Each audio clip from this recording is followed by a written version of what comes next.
नमस्कार। उत्तराखंड प्रदेश बने हुए लगभग 24 वर्ष हो चुके हैं। 25वें साल में उत्तराखंड प्रवेश कर चुका है। कई आंदोलनों से ये प्रदेश गुजरा है, कई आंदोलन इसको बनाने के लिए हुए हैं। इस समय की अगर बात करें तो हर समय उत्तराखंड नए नए आंदोलनों को लेकर के ज्वलंत है, चाहे वो बेरोजगारी को लेकर के हो, चाहे वो मूल निवास भू कानून को लेकर के हो। इसी प्रकार एक और आंदोलन पिछले विगत कुछ दिनों में निकल के सामने आया है, जहाँ पे लोग बात कर रहे हैं फिफ्थ शेड्यूल की। लद्दाख से आपने ये वर्ड सबसे पहले सुना होगा।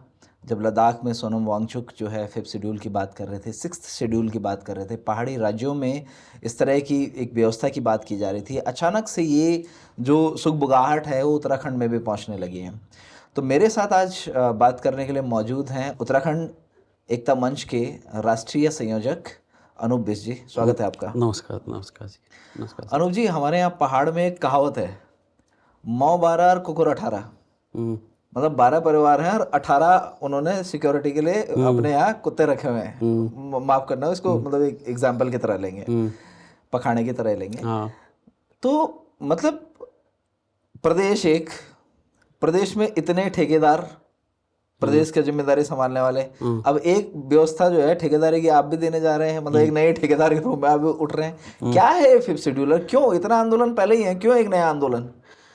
हमारे ना गढ़वाल में कहावत है कि ज्यादा बिरला मुंह सा नहीं मर्दन। हाँ, पौधों पे रला मुंह से नहीं पड़ता। तो जितनी ज्यादा मुद्दे होंगे, जितनी ज्यादा बिल्लियां होंगी, उतने ज्यादा अगर ये समस्याएं हैं, हाँ उसे प्रॉब्लम नहीं रिजॉल्व होगी। हाँ आप एग्जाम्पल देखिए कि सोनम वांगचुक जी ने 1000 किलोमीटर की यात्रा लड़ी। उनकी 4 मांगे क्या थी? सबसे नीचे से स्टार्ट करते हैं और ऊपर तक जाते हैं। पहली मांग उनके, सबसे लास्ट की मांग उनकी थी कि लोकसभा की सीट 2 कर दिए जाए। तीसरी मांग थी कि 5 जिले बनाए दिए जाए। दूसरी मांग थी कि राज्य का पूर्ण राज्य का दर्जा हो। और पहली मांग रखी 6 शेड्यूल की। 6 शेड्यूल की। हम जब उत्तराखंड की बात करते हैं तो उन्होंने पहले बोला कि जब पूर्ण राज्य के साथ हमें 6 शेड्यूल चाहिए। और हमने क्या करा? हमने सिर्फ पूर्ण राज्य मांगा, लेकिन उसका बेस ढांचा नहीं मांगा। अब मैं जब ये कहता हूँ कि ज्यादा बिरला मुंह सा नहीं मर्दन, तो एक मुद्दा पकड़ो जिससे सारी प्रॉब्लम रिजॉल्व हो जाए, वो है फिफ्थ शेड्यूल। और ये ऐसे भी नहीं है कि मैंने लिखा हो, ये भारत के संविधान की 12 अनुसूची है, 12 चैप्टर है, जिसमें से 5वां और 6ठा चैप्टर ट्राइबल्स के लिए बना हुआ है। और अब इंपॉर्टेंट बात क्या है कि ट्राइबल्स का दर्जा 1972 तक हम पे लगा हुआ था, ये 5वीं अनुसूची लगी हुई थी, यही तो मांग रहे हैं हम दोबारा। इसी का कई लोग इसी बात पे भी बात कर रहे हैं। जब आप बार बार ये बात कहते हो ना कि ये पहले हमारे पास था और हमसे छीन लिया, तो लोग कहते हैं यार इसका प्रूफ क्या है? मतलब 72 में तो मैं भी नहीं था, आप भी नहीं थे। हाँ बिल्कुल ठीक है। तो हमारी जनरेशन इसको मतलब प्रमाण मांगती है इस बात का कि भाई फिफ्थ शेड्यूल किस तरह से हमारे पे था, और इसके कुछ अगर प्रूफ हैं तो वो आप रखें सामने।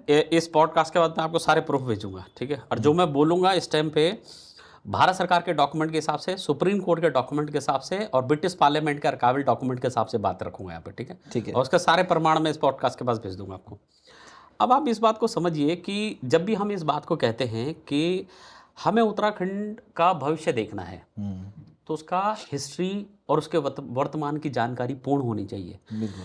तो जब पहली बार हम निकले इस बात को लेके, जो अंकिता भंडारी के साथ जो घटना हुई, तो हमने बोले घटना क्यों हुई, बड़ी डिटेल्स में हमारी एनालिसिस करी, तो हमारी जो रिसर्च टीम है बढ़ती चली गई। इवन उस रिसर्च टीम के पार्ट, चाहे आप डॉक्टर अजय सिंह रावत जी ले लिया, केशव जी कोटा जी, टीकाराम साहब जी ले लीजिए, या ऐसे बड़े विद्वान हैं जो उस रिसर्च टीम के पार्ट है, हम उनसे ज्ञान लेते हैं, उसका रिसर्च करते हैं।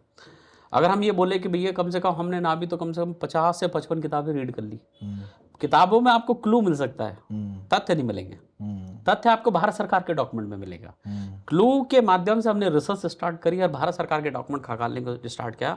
तब हमें पता लगा कि जब हमने 1927 का फॉरेस्ट एक्ट का डॉक्यूमेंट पढ़ा, जो उत्तराखंड के अंदर 1972 में लगा, उसके अंदर प्रूफ मिला कि उत्तराखंड के पहाड़ियों में 5वीं अनुसूची लागू थी। ये भारत सरकार का डॉक्यूमेंट है। अच्छा, तो ये तथ्य है, ये प्रूफ है। तो इसके हटने की वजह क्या रही है? क्या आप देखते हैं कि मतलब जब यहाँ था ऑलरेडी, तो इसको हटाया क्यों गया? देखिए, उस टाइम का एक बड़ा आंदोलन चला हुआ था, चिपको आंदोलन। उससे पहले भी एक कंपनी थी, वेल्स नाम की कंपनी थी, उसको कॉन्ट्रैक्ट दिया गया। अब वेल्स नाम की कंपनी जो क्या काम करती, जैसे बैट बनाना, किल्लियाँ बनाना, या स्पोर्ट्स के बहुत सारे लकड़ी के साधन करना। अब चमोली गढ़वाल में वो चीरा पहली बार वहाँ लगा पेड़ में, तो लोगों ने उस पेड़ों से चिपक गए और चिपको आंदोलन का नाम दे दिया। वो क्या था, 1972 में फॉरेस्ट एक्ट उत्तराखंड के अंदर, पहाड़ों के अंदर लागू हुआ था। और डिस्ट्रिक्ट शेड्यूल एक्ट जिसको डी कमीशन किया जा रहा था, और उसी डिस्ट्रिक्ट शेड्यूल एक्ट को भारत के संविधान में क्या बोलते हैं? 5th और 6th शेड्यूल। 6th schedule. ये जो 5th और 6th शेड्यूल कहा जाता है डिस्ट्रिक्ट शेड्यूल का, ये भारत का जो डॉक्यूमेंट है 5वीं अनुसूची उसके अंदर है। अब जब हम लोग इसकी बात करते हैं, चाहे हम लोग 5th शेड्यूल की बात कर रहे हैं, चाहे हम 6th शेड्यूल की बात कर रहे हैं, जनरली इसके बारे में पहली जो अवधारणा है लोगों की, ये शेड्यूल ट्राइब एरियाज पे ही लागू होगा, जहाँ शेड्यूल ट्राइब होगा, मतलब या शेड्यूल ट्राइब लागू होना। आपको लगता है कि उत्तराखंड का ज़्यादातर जनमानस इस एक जो पैरामीटर है, इसका जो पैमाना है, पहले तो ये बताइए इसका पैमाना क्या रहने वाला है, और अगर ये किस तरह से उत्तराखंड का जनमानस इस पैमाने पे फिट बैठता है कि हम लोग पूरे प्रदेश पे शेड्यूल ट्राइब लगा सकते हैं। देखिए, लूकर कमेटी एक बनी थी 1965 में। उसमें भारत सरकार ने बोला गया था भाई ऐसे कौन से पैमाने हैं जिसके माध्यम से किसी को ट्राइब का दर्जा दिया जाए। तो उसमें कुछ पैमाने ऐसे हैं, आपकी विशिष्ट संस्कृति होनी चाहिए, है हमारी संस्कृति। हाँ, वो तो है। और इवन यशवंत सिंह कटौत जी या टीकाराम शाह जी या और ऐसे विद्वान कहते हैं कि उत्तराखंड के पहाड़ों में कोई कहता है 80, 85 या 90। यशवंत जी ने कहा 95% लोग खस हैं, और खसों की एक सभ्यता होती है। अब इसको जैसे ये है कि जो सीढ़ी नुमा खेत बनाए हैं वो खसों ने बनाए हैं। जो इगास है, जो हमारे त्यौहार है, जो हरेला हो, फूलदेव, ये सब खसों के त्यौहार हैं। दूसरा, जो हमारा रहने का तरीका है वो आइसोलेटेड मोड में है, जैसे कि एक गांव यहाँ पे है, दूसरा गांव यहाँ पे है। अब इसको ऐसे समझ लीजिए, क्या हम ऐसा बोलते हैं कि जंगल में शेर हमारे यहाँ रहने लगा, या हम ये कह रहे हैं कि हम जंगल में जाके रहने लगे? तो जो ट्राइबल्स लोग हैं वो जंगलों में रहते हैं, ये तो प्रमाणित है ही। और इसको तो इंटरनेशनल कमेटी भी बोलती है जो हिमालयन बेल्ट है वो ट्राइबल की बेल्ट है। तो मध्य हिमालय के अंदर जो ट्राइबल्स हैं, जो हमें दर्जा 1931 में, ये भी डॉक्यूमेंटेड है कि 1931 के अंदर अंग्रेजों ने हमें ट्राइब का दर्जा दिया था, यानी कि 5th शेड्यूल दिया था, और 1972 में गया था। चलिए 72 में धीरे धीरे डी कमीशन किया उन्होंने। तो तीसरा प्रमाण यह है कि जैसे हमारी पूज्य पद्धति है, बड़ा स्पष्ट है। अभी हम 105 मीटिंगें कर चुके हैं। अब लोगों को बोलते हैं कि आपके गांव में भगवान राम का मंदिर है, तो सब बोलते हैं नहीं हमारे यहाँ तो नहीं है। तो हमने बोला कि हमारे यहाँ भगवान राम को प्राप्ति करने का ऐसा नहीं कि मूर्ति स्थापित कर दो और कल से पूजा स्टार्ट कर दो ना। हमारे यहाँ भगवान राम की प्राप्ति तब होती है जब हम अपने माता पिता की सेवा करते हैं, अपने इष्टों की सेवा करते हैं, अपने इष्ट देवताओं की सेवा करते हैं, उनको प्रसन्न करते हैं। तब हम एक प्रकार की यात्राएं करते हैं, चाहे बद्रीनाथ की हो, केदारनाथ की हो, भगवान राम की हो, उस पद्धति को हम लेते हैं। तो अब तो हमारे यहाँ मंदिर बना के पूजा नहीं करते उनकी। हाँ, हमारे यहाँ एक साधना है जो भगवान राम को प्राप्ति करने का एक तरीका है। हाँ, पर हम मानते हैं अपने इष्ट देवताओं को, कोई नागरजा देवता को मानता है, कोई गौलू देवता को मानता है। इस प्रकार से ट्राइबलों के अपने इसी प्रकार से देवी देवताएं होते हैं। मोटा उदाहरण समझाता हूँ, तिरुपति बालाजी के बगल में अगर कोई रहे, उसको कष्ट आ जाए और वो बोले कि मैं तिरुपति बालाजी के दर्शन कर लेता हूँ, उसका मन सुबह तक शांत नहीं रहेगा। वो कहेगा यार गांव जाना पड़ेगा, देवता की पूजा करनी पड़ेगी। This called tribals. ये पहचान है ट्राइबल्स की। हम लोग जब 5th शेड्यूल की बात कर रहे हैं, आप जब 5th शेड्यूल की बात कर रहे हैं, मुख्यतया अड़चन कहाँ देखते हैं इसमें, कि कहाँ, मतलब अड़चन क्या आ रही है, लोग लगा क्यों नहीं देते हैं? चाहे वो मूल निवास भू कानून की बात हो रही है और आंदोलनों की बात हो रही है, क्या 5th शेड्यूल मूल निवास भू कानून को भी कवर करता है, इस तरह के मुद्दों को कवर करता है, और इसमें दिक्कतें क्या महसूस हो रही हैं? मैं पहले ही बोला कि ज़्यादा बिरल मुँह नहीं मर्दन। अब इतने सारे जो आंदोलन चल रहे हैं, हम मूल निवास मांगते हैं। मूल निवास किसको मिलता है? 1950 की कट ऑफ आज तक एससी को और एसटी को मिली है। एससी को 6 अगस्त को, मैं डेट में उल्टा फिल्टा हो सकता हूँ, 6 अगस्त को, 11 सितंबर को एसटी को मिली है। जब दोनों के लिए नोटिफिकेशन निकाल रखी है, अब ये दोनों नोटिफिकेशन आप देखें, इन दोनों नोटिफिकेशन में जब क्लियर होता है जनरल कैटेगरी पे क्यों नहीं? अब मूल निवास इसलिए नहीं लग सकता जनरल कैटेगरी पे क्योंकि भारत के संविधान के अंदर आर्टिकल 19 ई और डी है, कोई भी नागरिक किसी भी जगह रह सकता है। अपना नौकरी, हमारे मोर देन 65 से ज़्यादा, मैं तो अपना कैलकुलेशन लगा 65 या 70% ज़्यादा उत्तराखंडी तो हम बाहर रहते हैं, सरकारी महकमे सब में है। ये हमें मूल निवास नहीं लगा देगा। लेकिन एक चीज़ है कि मूल निवास अभी मैं कहता हूँ 2 कट ऑफ निकली है, एक एससी और एसटी के लिए, और एसटी हम इसलिए कि 1972 तक हम एसटी थे, तो हमें इजिली से अगर ट्राइब लगता है तो मूल निवास 1950 मिल जाएगा। दूसरी बात भू कानून की करते हैं, ट्राइबल्स के यहाँ बाय डिफॉल्ट भू कानून 100% वाला लगता है, यानी कि उनको जंगलों और नदी पे भी भू कानून लग जाता है। लेकिन ये जो भू कानून होगा राज्य सरकार लाएगी, हम इसका स्वागत करेंगे, धन्यवाद भी देंगे।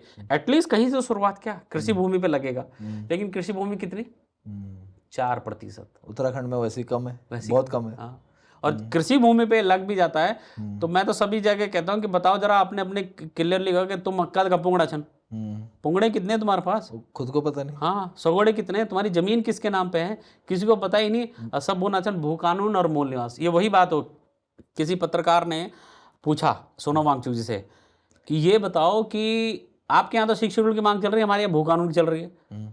अब भू कानून जो जेनरिक वर्ड है, जैसे कुमाऊं में क्या बोलते हैं, आलू के गुटके, और गढ़वाल में क्या बोलते हैं, थिजड़ी। अगर मैं बोल दूं कि आलू की थिजड़ी खानी, तो एग्जैक्ट वर्ड है। लेकिन सोनम वांगचुक को ये समझ नहीं आ रहा। सोनम वांगचुक ने बोला यार मेरे को तो समझ नहीं क्या भू कानून बोल रहे हैं। उन्होंने बोला जिस प्रकार का प्रावधान 6 शेड्यूल लद्दाख के लिए है, इसी प्रकार का प्रावधान अगर वो एलिजिबल है तो हिमाचल का भी ना नहीं, हिमाचल और उत्तराखंड में लागू किया जाए। तो जो एक समझदार व्यक्ति क्लियर संविधान के हिसाब से बात कर रहा है। और हम लोग बोलना चाहे कि हम तो आलू की हम आलू थिचड़ी और आलू गुटका ना, हम बोले कि खाण, अरे खाना क्या खाना है वो तो डिक्लेयर करो, भारत के संविधान में लिखो। इसीलिए तो इसका जो बिल है, प्राइवेट बिल है, विधानसभा के अंदर आ गया, क्योंकि संविधान में 244(1) और 342 का आर्टिकल है जिससे लगता है। तो अगर हम लोग 5th शेड्यूल की बात कर रहे हैं तो क्या ये जैसे बड़ी समस्या उत्तराखंड की एक माइग्रेशन है, जैसे अभी आपने कहा लगभग 65% लोग माइग्रेट हो गए हैं। वो मेजरली लोग काम के चक्कर में, व्यवसाय के चक्कर में, या मतलब एक बेटर लाइफ स्टाइल के चक्कर में गए हैं। लेकिन अभी हम लोग बड़ा समस्या दिल्ली या बाकी शहरों में देख रहे हैं कि भैया वेदर ऐसा नहीं है, लाइफ ठीक है, पैसा कमा सकते हैं आप, लेकिन जो लाइफ जीने का एक स्टैंडर्ड है वो पहाड़ों में ज़्यादा बेहतर है, मौसम अच्छा है, सब कुछ है। क्या पलायन को रिवर्स करने में मदद करेगा? मेरे इस पे एक और सवाल ऐड कर देता हूँ, क्या पलायन को रिवर्स करने में मदद करेगा? दूसरा एक बड़ा सवाल, एक बड़ी जिसे बोलते हैं ना, एक बड़ी बारीक लाइन पे हम लोग खड़े हैं कि एक पहाड़ी राज्य मांगा था साहब। वो पहाड़ी राज्य में क्या हो गया कि अब ज़्यादातर लोग पहाड़ छोड़ के नीचे आ गए हैं। अब ये विधानसभाएं ज़्यादा, जब जनसंख्या नीचे ज़्यादा है तो परिसीमन होगा तो विधानसभाएं नीचे ज़्यादा बनेंगी। बिल्कुल बिल्कुल। मुख्यमंत्री अब जो होगा वो चांसेस ये हैं कि नॉन पहाड़ी होगा। अभी तक तो विधानसभा में ये होता है कि भाई चाहे कुछ भी हो मुख्यमंत्री पहाड़ी होगा, है ना?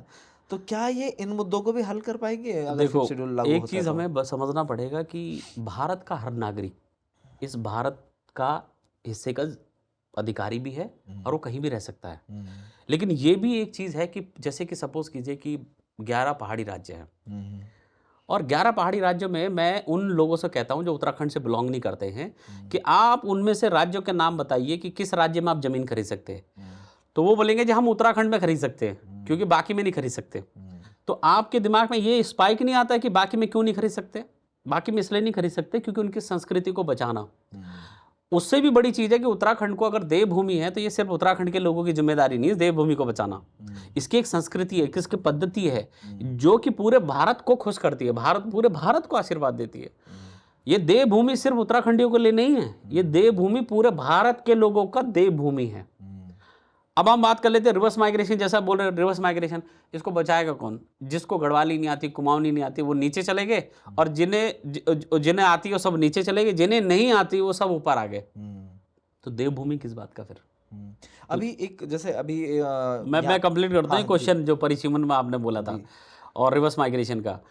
आज की डेट में 5th शेड्यूल अगर 2, 3 या 5 साल के अंदर ये उत्तराखंड की धरती पे लग जाता है या इसका बिल लोकसभा में आता है, तो कौन नहीं चाहेगा कि एसटी के अंदर जब 100% का भू कानून, 7.5% सेंटर में रोजगार रिजर्वेशन, 50% का पहाड़ में जनसंख्या के आधार पे, और बाकी 3 लाख से ज़्यादा परिवार, 2.5 से 3 लाख के परिवारों को नदी और जंगल से रोजगार मिलेगा, तो मुझे बताइए कि कौन अपना एसटी का सर्टिफिकेट बनाने के लिए उत्तराखंड नहीं करेगा? ये जो ऋषिकेश है या देहरादून है या दिल्ली है, ये लोग सबसे पहले अपना आधार कार्ड, वोटर कार्ड कहाँ शिफ्ट करेंगे? पहाड़ में। रिवर्स माइग्रेशन ऑन पेपर हो गया, परिसीमन का मुद्दा भी ऑन पेपर हो, लोग अपना वोटर कार्ड वहीं शिफ्ट करेंगे।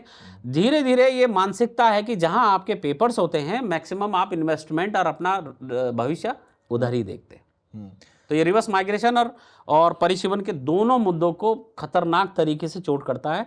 और ऐसा नहीं है कि ये मैंने बोल दिया, जिन कश्मीरियों के साथ नरसंहार हुआ, भारत सरकार ने इसी साल उनको 10% का इजाफा एसटी में और 8% का ओबीसी में क्या कि अब आप घर वापसी करो।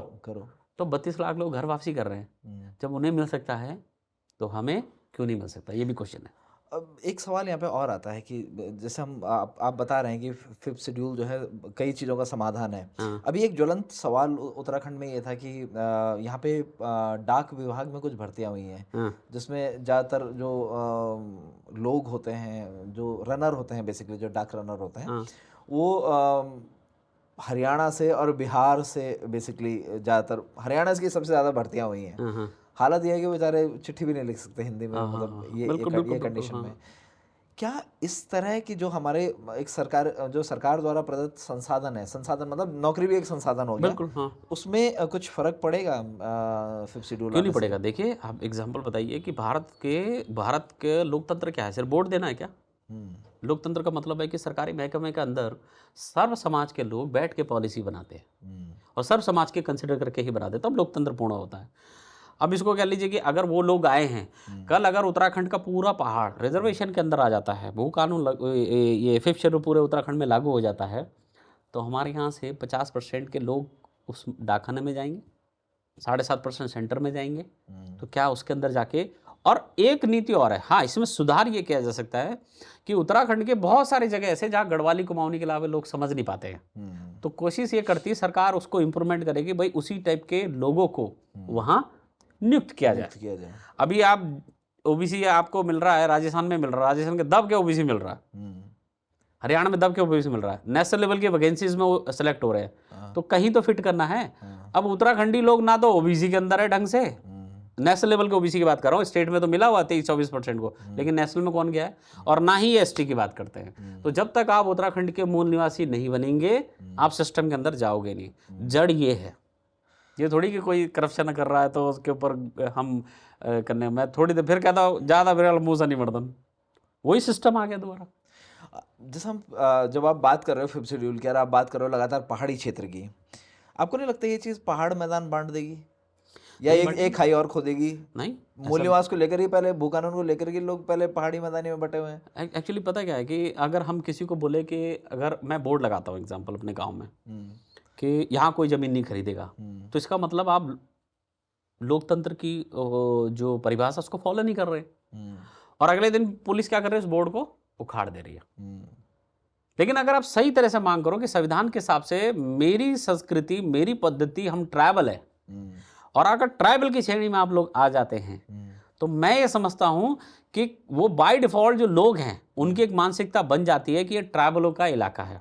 मैं पहले भी एक पॉडकास्ट में कहा था कि अपने गांव में लिखो कि हम सबसे निवेदन करते हैं कि हम लोग ट्राइबल हैं, भारत सरकार से ट्राइबल की मांग कर रहे हैं, जल्द ही उत्तराखंड के पहाड़ों पे फिफ्थ शेड्यूल लागू हो जाए, तो कृपया करके यहाँ जमीन ना खरीदें और अपने आप को नुकसान न दें। ये अपील है, आप अपील कर सकते हैं, लेकिन भारत के संविधान के हिसाब से ऐसा थोड़ी बोल सकते कि यहाँ जमीन नहीं खरीदोगे। अब मुख्यमंत्री तो कह रहे हैं हमारे कि 250 स्क्वायर मीटर जमीन आप गाँव के अंदर खरीद सकते हो और अनलिमिटेड आप नगर निगम में खरीद सकते हो। तो कल ऐसा होगा कि वो जो नगर निगम है वो बढ़ता गांव तक पहुंच जाएगा और फिर लोग अनलिमिटेड जमीन खरीदेंगे। तो ये थोड़ा सा हमारे मुख्यमंत्री को सोचना पड़ेगा। अगर हम लोग बात करें जनरली, जब हम लोग नौकरियों की बात कर रहे हैं कि यहाँ से, क्योंकि लोगों को भरपूर मौके नहीं मिल पा रहे हैं, या मतलब क्योंकि हम लोग एक पर्टिकुलर अपने आप को सेफ गार्ड नहीं कर रहे हैं इन चीज़ों से, हिमालयी लोगों की या हिमालयी तबका जो है, परिवेश जो है, वहाँ पे लोगों का अपना एक जो फाइनेंशियल स्टेटस है वो अलग तरह का है। बिल्कुल। वेदर वो खेती बाड़ी पे थे पहले, या वेदर वो जानवरों से आजीविका ले रहे थे, जंगल से। फिफ्थ शेड्यूल कैसे बेटरमेंट की तरफ ले जाता है इसको? वो तो ऐसे ले जाएगा ना, देखिए हम सबक कहाँ से लेते हैं, हम क्वेश्चन को थोड़ा सा और एक्स्ट्रा, हम घास नहीं ला पा रहे हैं जंगल से। देखा होगा आपने हिलांग वाली घटना देखी होगी, घास लेके जा रही है तो घास छीन लिया, ठीक है, मतलब जंगल हमारा, हम उसे जंगल को पाल रहे हैं बेसिकली, और हम ही उसका यूटिलाइज नहीं कर सकते। वो घास सूख जाएगी, जल जाएगी, लेकिन हम हमारे जानवर उसे चारे के लिए इस्तेमाल नहीं कर सकते। तो फिर गलती किसकी? तो वो आर्थिकी, हमारी जो आर्थिकी है, क्या आपको नहीं लगता उस पर चोट है, या फिफ्थ शेड्यूल कैसे इसको उबार सकते हैं? पहले मुझे एक क्वेश्चन का आंसर दीजिए कि गलती किसकी है? गलती सरकार की है या गलती जनता की है जो उत्तराखंड के? ये जो हम फिफ्थ शेड्यूल की डिमांड कर रही है, मूवमेंट हम चला रहे हैं, जन जागरण अभियान कर रही है, सरकार के खिलाफ नहीं है जो सेंटर में बैठी है या स्टेट में बैठी है, या विपक्ष के खिलाफ नहीं है जो कर नहीं पाए। मैं पहले ही कह चुका हूं कि उत्तराखंडी लोगों ने अपना मूल छोड़ दिया है। और जब आप मूल छोड़ते हो तो आप पंजाब में रह के पंजाबी बन जाओगे, महाराष्ट्र में रह के मराठी बन जाओगे, दिल्ली में रह के जाट गुज्जर बन जाओगे। और आप जब मूल की बात करते हैं, मूल क्या होता है? एक खाने पीने की पद्धति होती है, एक संस्कृति की पद्धति होती है, देवता पूजने की पद्धति, हम सारा सब कुछ छोड़ चुके हैं। तो जब हमने मूल छोड़ दिया है तो कोई हमें समझ ही नहीं रहेगा तुम है कौन। मैं बोलता हूं कि जैसे कि मैं खस समुदाय से निकला, मैं अपने गांव में गया तो मैंने अपने आप को पाया कि मुझसे पूछा कि तुम कौन से बिस्ट हो? मैंने कहा मैं मसेटा बिस्ट हूं। पर किसी ने जाना कि मैं मसेटा हूं, इडवाल बिस्ट हूं, फलाना बिस्ट हूं, ये क्या है? तो जब मैं मसेटा बिस्ट निकला तो पता लगा कि 1928 से भूमि बंदोबस्त के हिसाब से हम लोग खस है। और खसों की एक पद्धति होती है, और पद्धति को हमने छोड़ दिया, मूल छोड़ दिया। दूसरी गलती हमारी क्या है, हम उत्तराखंडी लोगों की, कि हमने एग्जैक्टली मांगना क्या है सरकार से। अब इतने सारे चल रहे हैं, कोई कहता है कि यहाँ पेड़ कट रहे हैं, इनको बचाओ।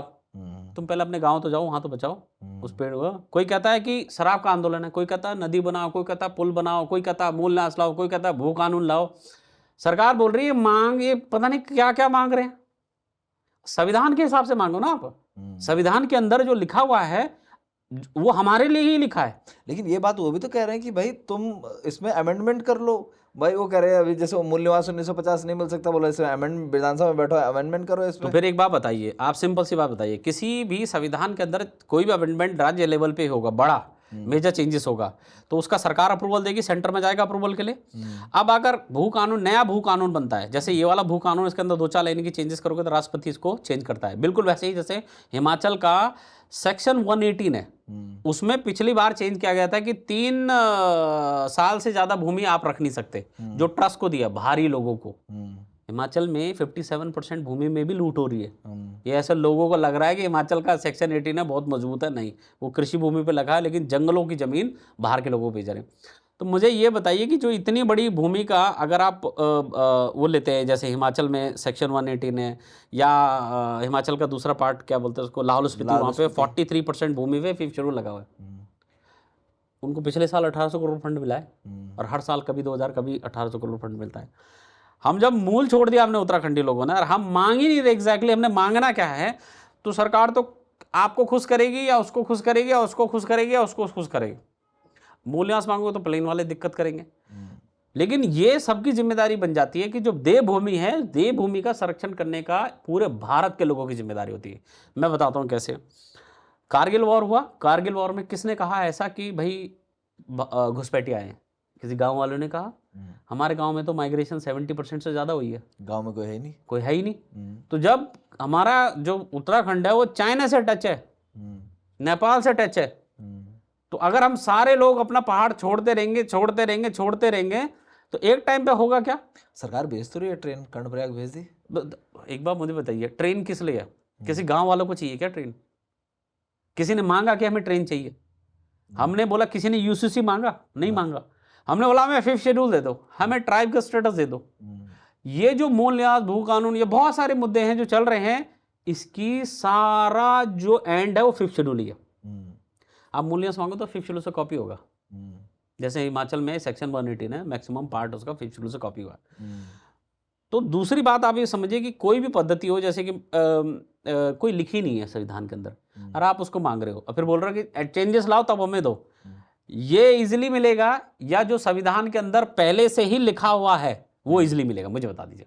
जो पहले से ऑलरेडी है, व्यवस्था है जो 5th शेड्यूल है वो पहले से लिखा हुआ है, और जो हम मांग कर रहे हैं वो है ही नहीं। राज्य सरकार के लॉ में भी नहीं है, भारत सरकार के लॉ में भी नहीं है। आप घूमते रहेंगे और जो सेंटर में पक्ष विपक्ष की सरकार आएगी वो बड़ी खुश है इस बात को देख के, यार इस मुद्दे को जिंदा रहने दो, इसके बारे में हम नहीं बोलेंगे कि गलत है कि सही है। कल अगर हमारी सरकार चलेगी तो हम बोलेंगे कि गैरसैंण राजधानी, मूल निवास और भू कानून हम बोलेंगे हम लाएंगे, सत्ता में हमें लाओ।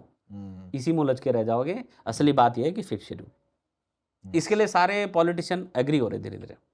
आप अमूमन जैसे आप लगातार इस आंदोलन को चला रहे हैं, अभी तक की क्या आप लोगों की अचीवमेंट रही हैं और आगे क्या, किस रोड मैप पे आगे बढ़ रहे हैं? देखिए, पिछले 10 साल पहले जब हमने संगठन बनाया था तो हमारी एक बड़ी मांग थी कि दिल्ली सरकार हमें हमारी एकेडमी बनाए और उसके माध्यम से संस्थाओं को फंड दे उत्तरायणी बनाने के लिए, जो हो रहा है।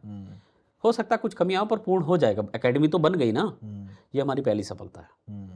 हो सकता है इसी प्रकार की एकेडमी मतलब गढ़वाली कुमाऊनी जौनसारी एकेडमी, अच्छा, मतलब जिसके माध्यम से हमारे लिखने की पद्धति यानी कि पुस्तकालय भी खोले जाएंगे, और जो हमारे नाटक होते हैं उत्तराखंडी संस्कृति के, उनको फंड मिलेगा। साथ में जो उत्तरायणी का जो त्यौहार होते हैं, आपने देखा होगा उत्तरायणी 2016 के बाद ही बहुत ज़्यादा मनाते हैं, हाँ। वो उत्तराखंड एकता मंच की ही देन है। ओके। और उत्तराखंड एकता मंच का अध्यक्ष नहीं है, ये ग्रुप ऑफ कमिटी से चलता है। अच्छा। तो ये समाज के लोगों का मंच है। तो इससे बड़ी सफलता क्या है। दूसरी बात कर लेते हैं, अब इतना बड़ा ये मूवमेंट है, हमने 105 मीटिंगें पूरे भारतवर्ष में पिछले 1 साल में कर ली। ओके। और इस 5 मीटिंगों में अभी देखेंगे कि लोगों को हम बोल रहे हैं कि बाहर के लोगों को बोल रहे हैं कि आप लोगों ने रिवर्स माइग्रेशन कब करना है। वो क्यों करेंगे? जो पैसा कमा रखा है वो व्यक्ति वहां रह रहा है, वो क्यों करेगा? जिस दिन ट्राइब का सर्टिफिकेट अगर मिल जाता है, एग्जाम्पल ले लीजिए, तो वो सबसे पहले उत्तराखंड जाएगा और अपना ट्राइब का सर्टिफिकेट बनाएगा। रिवर्स माइग्रेशन होगा ना, जैसे कश्मीर में हो रहा है, 32 लाख लोग कर रहे हैं। तो मुझे बताइए कि ये सबसे बड़ा जो हथियार है वो कानूनी रूप से इसी को देता है। तो डिमांड यही है जी।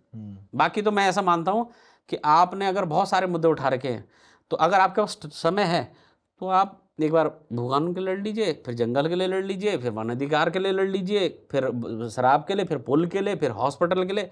हम ऐसे ही रहेंगे। लेकिन एक बात बताइए, नॉर्थ ईस्ट में जाइए। कल मेरे एक साथी से बात हो रही थी, कह रहा मैंने नॉर्थ ईस्ट में जो रोड है, मैंने पूछा ये इतनी चकाचक रोड कौन बनाता है? राज्य सरकार तो बना नहीं सकती। कह रहे नहीं ये तो सेंटर बनाती है। और हमारे यहाँ के लोग पता क्या बोलते हैं, हमारे एक कंडीशन क्या है कि तुम्हारे गांव में अगर एटलीस्ट कम से कम 200 मवासी होला या 250 मवासी होला तब रोड जाली। आपके गांव में 250-200 लोग होंगे तब रोड आएगी, रोड जाएगी। तो कम ही हो रहे हैं। तो आप समझ सकते हैं 3 साइड फंडिंग होता है। राज्य सरकार देती है, प्रधानमंत्री देते हैं, इवन आपके राज्यपाल राष्ट्रपति की सहमति से फंड देते हैं। और हिमाचल का जो राज्य है वो हर साल लाहौल स्पीति को इस साल 1800 करोड़ हुआ है, 2 जिलों को और प्लस बाकी भरमौर को मिला के। पिछले साल 2000 करोड़ हुआ था। और धीरे धीरे उनको ये फंड उनके गांव के लिए मिलता। तो ये है। अब पावर इतनी मिल जाती है 5th शेड्यूल से कि अगर आपके गांव के बगल में कोई दुकान खुलनी हो, शराब की दुकान है, तो ग्राम सभा को परमिशन लेनी होती है। ग्राम सभा मजबूत हो जाती है। और बहुत लोग कुछ कहते हैं ना कि नगर निगम नहीं होने चाहिए।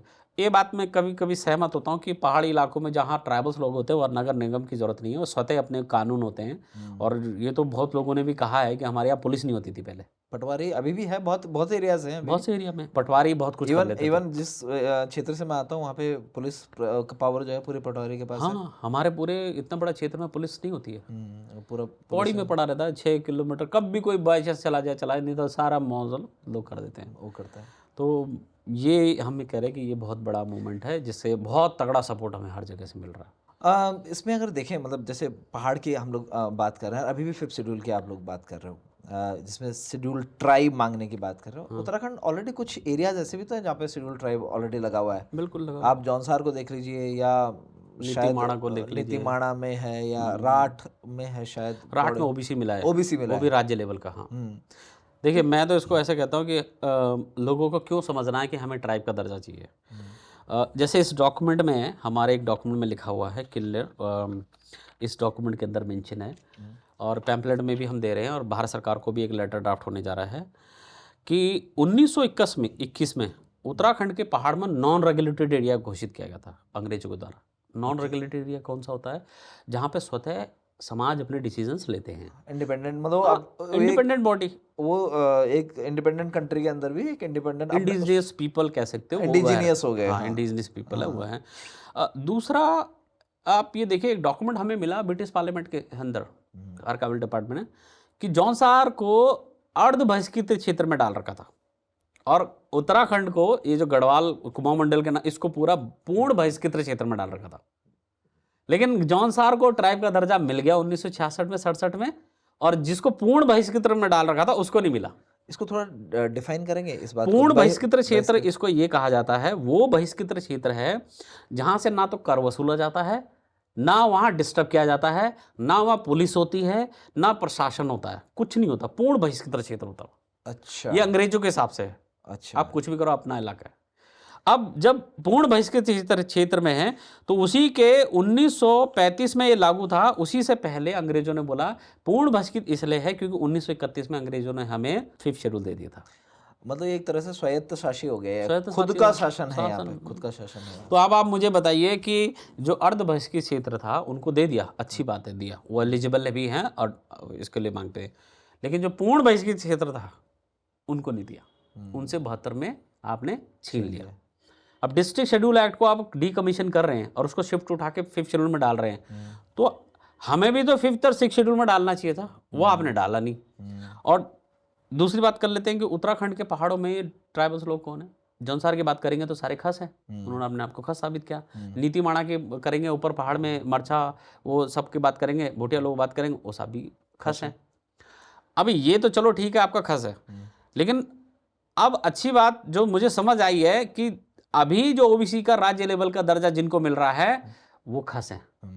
जैसे राठ समुदाय अभी 10 साल से सुन रहे होंगे इस वर्ड को, 10-15 साल पे। मुझे गर्व है, मैं उनका धन्यवाद करता हूं कि उन्होंने अपनी संस्कृति को जिंदा किया। और वो राठ समुदाय का 5 से 6 लाख की आबादी वाला क्षेत्र, वो बोलते हैं हम खस हैं, गर्व से कहते हैं हम खस हैं, हम राठी हैं, और उनको ओबीसी का दर्जा दिया। जिस दिन 5th शेड्यूल लगेगा सबसे पहले एसटी का दर्जा राठ समुदाय को मिलेगा, क्योंकि उनका सर्वे हो चुका है।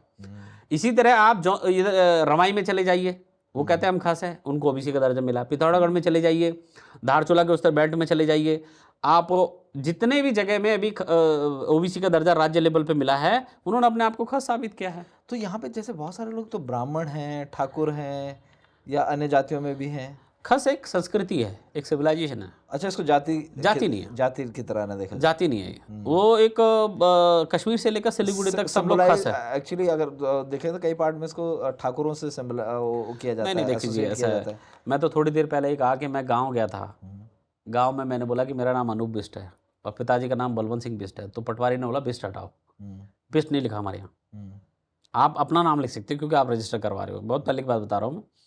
और जब मैं अपना ये आदिवासी प्रमाण पत्र बना रहा था, तो अब आप मुझे ये बताइए, जब मेरे पास बिष्ट नाम है ही नहीं और सिंह नाम भी हमें बहुत पहले का हुआ, तो उससे पहले क्या होता था हमारा? तब तो हमारे यहाँ ये वर्ण व्यवस्था का सिस्टम था ही नहीं था, ये किसी को पता नहीं आज तक। इस पर भी रिसर्च चल रही है अभी। अब आप ये बोलिए कि लोग जो बोल रहे हैं कि भैया हमें हम राजपूत हैं, हम ब्राह्मण, हम क्यों लेंगे? भाई साहब, आपके क्षेत्र में लगा हुआ था। जौनसार में चले जाइए, वहाँ पे तो जुबिन नौटियाल, नौटियाल तो हमारे यहाँ उच्च ब्राह्मण होते हैं। ये छोड़िए, कश्मीर में इसी साल 6 फरवरी को या 1 जनवरी को गद्दा ब्राह्मण, जो गौड़ ब्राह्मण, जो उच्च किस्म के ब्राह्मण होते हैं कश्मीर के, उन लोगों को ट्राइब का दर्जा दिया। वहाँ के मुस्लिम समुदाय या पहाड़ी मुस्लिम है, उनको ट्राइब का दर्जा दिया। पहाड़ी सिख है, उनको ट्राइब का दर्जा दिया। और हम उत्तराखंडी लोग माइग्रेशन पे माइग्रेशन कर रहे हैं और हमें ये पता ही नहीं कि हम मूल तो छोड़ रहे हैं, साथ में अपनी मांग क्या करनी वो भी छोड़ रहे हैं। दिल्ली में जाके नौकरियां कर रहे हैं, देहरादून में नौकरियां कर रहे हैं, और जब घर वापस जाते हैं तो कब जाते हैं? पूजा पाठ के लिए। और पूजा पाठ में हमारे ही बच्चे गांव में सेल्फियां खींचते हैं, रील बनाते हैं और बोलते हैं कि ये हमारा गांव ऐसे, वो पिकनिक स्पॉट समझते हैं। उनके दिल में पिकनिक स्पॉट है। ये लास्ट जनरेशन है हमारी और आपकी जो ये लड़ाई लड़ रही है। इसके बाद उन जनरेशन को कुछ नहीं पता, क्यों जुड़े ही नहीं है संस्कृति से, जुड़े ही नहीं है संस्कृति से। तो अगर प्रधान, जैसे अभी देखा नहीं आपने, 9 नवंबर को प्रधानमंत्री आए, उन्होंने कहा कि उत्तराखंडी लोग अपनी संस्कृति ना छोड़े, अपने घर वापिस जाइए, उनको बनाइए, अपनी बोली को बोलना ना छोड़ें। मतलब भारत के प्रधानमंत्री को पता चल गया है, हमारे प्रधानमंत्री को, कि उत्तराखंडी लोगों के साथ ये प्रॉब्लम हो चुकी है, वो इसीलिए एड्रेस कर रहे हैं, वो इसीलिए एड्रेस कर रहे हैं। तो जिस प्रकार से ट्राइब का दर्जा कश्मीर को दिया है, कल 5th शेड्यूल भी मिल जाएगा उनके ट्राइब के बाद, क्योंकि ट्राइब और 5th शेड्यूल, इस चीज़ को समझिए, 6th शेड्यूल वहाँ लगता है जहाँ 50% से ज़्यादा लोग 5th शेड्यूल ट्राइब्स लोग होंगे, प्योर ट्राइब्स। 6th शेड्यूल वहाँ लगता है जहाँ 50% ज़्यादा ट्राइब लोग होंगे, इसीलिए लद्दाख 6 के लिए एलिजिबल है। 5th शेड्यूल कहाँ लगेगा? जहाँ SC और ST मिलके 50% होते हो, वहाँ पे 5th शेड्यूल लगे, वहाँ उत्तराखंड हो जाएगा। इसीलिए जो 2 जिले हैं लाहौल स्पीति के, वहाँ पे मोर देन 50% पर जिले में ट्राइब्स लोग हैं, इसलिए वहाँ 5th शेड्यूल लगा। दोनों SC ST मिला के वो है। तो अभी हमें ये समझना पड़ेगा कि भैया देखिए, सब लोगों से एक निवेदन हमें करते हैं, घर वापसी का रास्ता 5th शेड्यूल है, reverse migration 5th schedule. Bharat के प्रधानमंत्री बोल रहे हैं। और वो इनडायरेक्टली ये भी कह रहे होंगे कि मांग तो मांगो सही से, है ना। ये भी यही, इसीलिए तो इतने 9 नंबर को आए हमारे भारत के प्रधानमंत्री की, मांग तो मांगो सही से। ये भू कानून हमारे भारत के संविधान में नहीं है, ये डिक्शनरी में नहीं ये है, मूल निवास नहीं है हमारे संविधान में। हमारे संविधान में 5th शेड्यूल, जिससे आपको भू कानून 100% का भू कानून और मूल निवास मिल जाता है। अभी थोड़ी देर पहले आप बोल रहे थे ना कि जंगल है, जंगल से हमें घास काटने मना करे। अरे जब तुमसे पहाड़ी छीन लिया, ये क्या हिमाचल में सुना कभी आपको किसी घास को घाट काटने से मना किया? नहीं होता। या वहां पे आपको पता है हिमाचल में क्या कानून है कि अगर जंगल में एक व्यक्ति 25 सूखे पेड़ों को काट सकता है, हम अपना वो डैंगड़ का पेड़, छोटा सा पेड़ भी नहीं काट सकते, सूखा तो दूर की बात है, बड़े बड़े पेड़ रोजगार के लिए 25 सूखे पेड़ रोजगार के लिए आप काट सकते हो। तो यही 5th शेड्यूल प्रावधान देता है कि नदी से रेत निकालना, जंगलों से जो जड़ी बूटियां निकालना, जंगलों में छोटे मोटे रोजगार करना, ये 3 लाख परिवारों को, 2.5 से 3 लाख परिवारों को मिल रहा है। ये 5th शेड्यूल प्रावधान देता है। मेन मुद्दा इसका ये है कि हमें अपनी संस्कृति को बचाने के लिए 5th शेड्यूल चाहिए। 5th शेड्यूल बचाने वाले लोगों को रोजगार चाहिए, रोजगार लेने वाले जो रिवर्स माइग्रेशन लोग हैं उन्हीं को रोजगार चाहिए, और जो गांव के लोग हैं ना उनको तो सलाम करते हैं जिन्होंने अभी तक की संस्कृति को बचा के रखा हुआ है। गांव जिंदा और हम तो पहले वचन दे चुके हैं कि बहुत बड़ी आबादी गांव की तरफ आएगी, और जो इस टाइम उत्तराखंडी तो बहुत बड़े बड़े मुख्य पदों पे पहुंच चुका है, तो उनकी जिम्मेदारी बनेगी, धीरे धीरे गांव जाएंगे। ट्रैवल कमेटी, मैं इस बात को कह देता हूं कि भारत सरकार को, जैसा पूछ रहे थे कि इसको सरकार के आगे कैसे रखेंगे, देहरादून में हमने शायद 125 लोग बुलाए थे, लेकिन हमें क्या पता ये मुद्दा इतना ज्वलनशील है, सबको पसंद आया। बुद्धिजीवी वर्ग उस दिन 375 के आसपास पहुंच गए। हमें दून लाइब्रेरी में बिठाने के लिए जगह नहीं मिली, 70-80 चेयर हम एक्स्ट्रा लाए, उसके बाद 70-80 लोगों को हमने कैफेटेरिया में बैठाए हुए, जगह नहीं अंदर। वो कह रहे यही तो मुद्दा चाहिए। जंतर मंतर पे हम परमिशन लेने गए, पुलिस वाले SHO कहते हैं अब जाके उत्तराखंडी सही मुद्दा लेके आए। उनको भी समझ आ गया ना एग्जैक्टली पहले। तो ये मुद्दा पूरे भारत के जितने भी लोग हैं उनको समझाना है कि देवभूमि बचाना है, तो पूरे देश को इसकी वो करने। बद्रीनाथ क्या हमारा है? नहीं, पूरे देश का है। केदारनाथ किसका? पूरे देश का है। देवप्रयाग में किसका है? वो तीर्थ किसका है? पूरे देश का है। नदियाँ किससे निकलती हैं? वो पानी किसमें किसका अधिकार है? पूरे देश का अधिकार है। तो उस पानी को बचाना, धीरे धीरे वहाँ पे जब ग्लेशियर पिघलने लगेंगे। अब एक बंदे ने सर्वे किया था कि एक हेलीकॉप्टर नीचे से उड़ता है, केदारनाथ ऊपर तक जाता है कहीं तक, तो उसके उस जंगल में जितने भी काकड़ रहते हैं यानी कि हिरन रहते हैं, वो उनका गर्भपात होने लगा। इतनी बड़ी आवाज से तो ऑब्वियस सी बात है कंपन होगा, और जो जानवर इसकी आदत कभी नहीं थी। तो ये क्या सिम्टम नहीं है उत्तराखंड बर्बाद होने के? नदियाँ कट रही है, पहाड़ कट रहे हैं, लोगों को समझ ही नहीं आ रहा है। अब उत्तराखंडी लोग जो बाहर बैठे हैं ना, उनको कोई बताए तो सही। इसीलिए हम प्रोजेक्टर के माध्यम से सेमिनार करते हैं। हमने पहले ही बोला है, हम कोई आंदोलन नहीं कर रहे, हम कोई किसी के खिलाफ, सरकार के खिलाफ नहीं कर रहे। जंतर मंतर में 22 दिसंबर को उत्तराखंड मूल निवासियों की संसद लगेगी, और वहीं पे बैठ के हम डिसीजन करेंगे घर वापसी कैसे होगी। और फिर हमारे मुख्यमंत्री से निवेदन लेटर भेजा जाएगा। अब इस लेटर को ड्राफ्ट करने के लिए कमेटी है जो शिमला में बैठेगी। इसके अंदर रिटायर्ड IAS ऑफिसर हैं, सकलानी जी हैं, या अपने जोशी जी हैं, लेफ्टिनेंट जनरल हैं, इसके अंदर हॉर्टिकल्चर के डायरेक्टर हैं, एग्रीकल्चर के डायरेक्टर हैं। वो सब बैठ के ये लेटर ड्राफ्ट कर रहे हैं। और अच्छी बात है कि ये लेटर अभी तक हमने जो ड्राफ्ट किया है वो 150 पेज से ऊपर जा चुका है। हो सकता है 300 पेज से 500 पेज के आसपास लेटर जाए। तो जब भारत सरकार के पास 500-300 पेज का लेटर जाएगा, तब उनको समझ आएगा कि भैया इनको एग्जैक्टली चाहिए क्या। किसी ने भी मांग उठाई है, पूर्ण रूप से लेटर तो भेजा नहीं है, और वो लेटर संविधान के हिसाब से मैच नहीं कर रहा है। दिक्कत ये है हमारे साथ ये। तो लेटर वो भेजो जो संविधान के हिसाब से मैच करे, तो ही। और हमारे भारत के प्रधानमंत्री है, और गुजरात के बाद मेरे हिसाब से दूसरा राज्य है जिनको सबसे ज्यादा प्रेम करते हैं, वो है उत्तराखंड। और अच्छी बात यह है कि जितने भी हमारे उत्तराखंड के लोग हैं इस 5th शेड्यूल के मुद्दे को समझ गए, और भारत के प्रधानमंत्री हो सके दे दें उसको। चलिए, उम्मीद करते हैं कि पहाड़ बचेगा, पहाड़ की संस्कृति बचेगी, और लगातार पहाड़ के लिए आवाज़ उठाने वाले लोग अपने इस प्रयास में कामयाब होंगे। हमारी बहुत सारी शुभकामनाएं आपको। Thank you so much. Thank you so much आपने समय दिया।